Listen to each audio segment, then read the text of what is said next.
Bonjour et bienvenue au tutoriel vidéo de France-Espagne Éducation pour remplir le dossier de la Universidad Francisco de Vitoria, l'UFV à Madrid, dossier que vous devrez nous renvoyer une fois rempli à contact@francespagne-education.net en un seul fichier PDF.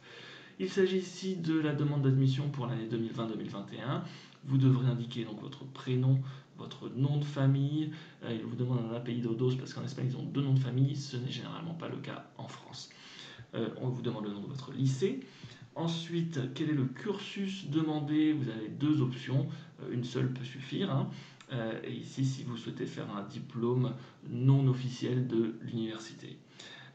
Avez-vous déjà fait une demande d'admission dans cette université? Si oui, vous cochez si, sinon vous cochez non. Et quelle est l'année scolaire demandée? En général, il s'agit de la première année.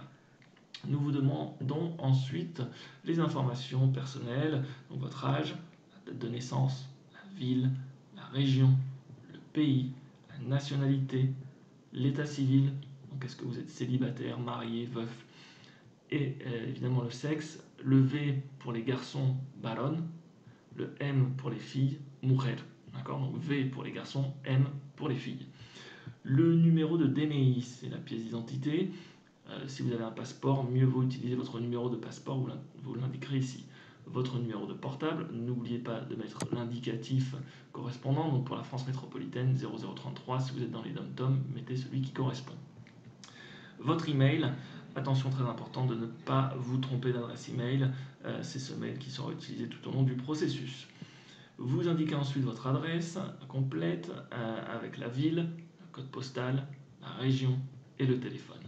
Si on vous demande ensuite le domicile durant lequel vous allez résider pendant l'année scolaire, vous ne le connaissez pas encore, ce n'est pas grave, laissez tout ça en blanc, vous donnerez les informations à la rentrée scolaire.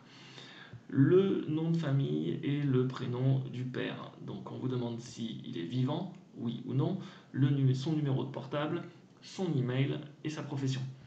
De même pour la mère, est-elle vivante, oui ou non, son numéro de portable, son email et sa profession.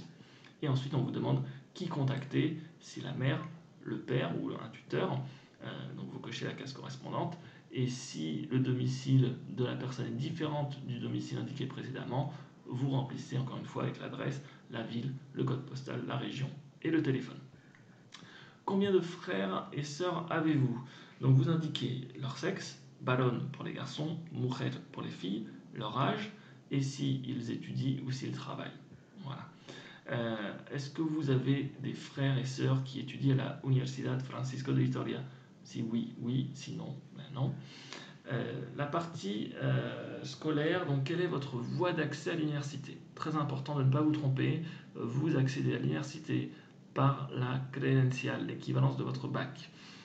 On vous demande ce que vous avez fait l'an dernier, donc si vous étiez au lycée, indiquez le lycée, si vous étiez à l'université, indiquez votre université, etc. Et on vous demande le nom de l'établissement. Si vous avez déjà commencé des études universitaires, on vous demande dans quel centre, dans quelle université vous avez étudié et ce que vous avez étudié. Et si vous voulez continuer ces études universitaires déjà entamées avec les études à l'UFV, en général la réponse est non. Êtes-vous sportif de haut niveau? Non, oui. Et quel est le sport pratiqué? Et est-ce que vous avez des difficultés d'apprentissage? C'est donc ici que vous indiquerez si vous êtes dyslexique par exemple ou tout autre problème que vous pourriez avoir. Les langues, vous indiquez ici vos compétences en langue dans la lecture, la compréhension orale, l'expression orale et dans l'expression écrite.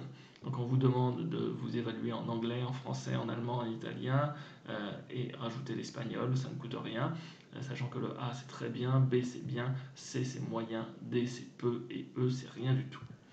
Et vous avez ensuite la liste des documents à apporter, donc copie du passeport, une photo récente en couleur, toute l'information relative à la protection des données, la RGPD, cette loi européenne qui protège les données des utilisateurs.